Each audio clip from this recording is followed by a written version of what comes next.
will show you how to turn on the cruise control in highways. So you can see there are 4 buttons here. So this is the step to turn on the cruise control first. You can see there's nothing of any cruise control symbol available now. See, I'll now turn on the cruise control.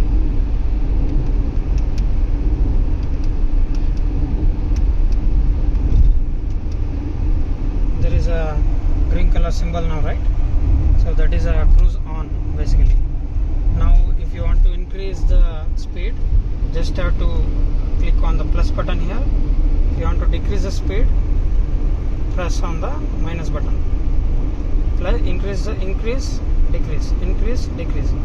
So the current cruise set is for now, if you can see 80 is there.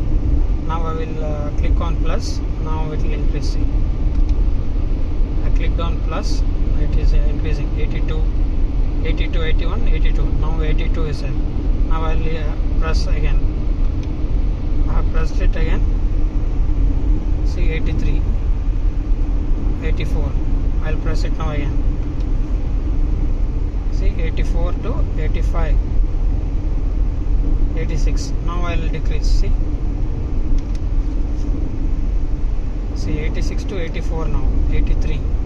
I will decrease again. See, 83 to 81, 80, 79. Right? Thank you. Now wait. If you want to turn off the cruise, you can do in 3 ways. One is to just touch the brake, it will turn off, and one is to accelerate, it will turn off, or you just have to turn off from here. Then you can just press here. See, I will press here and that logo will go. Cruise off. So cruise is off.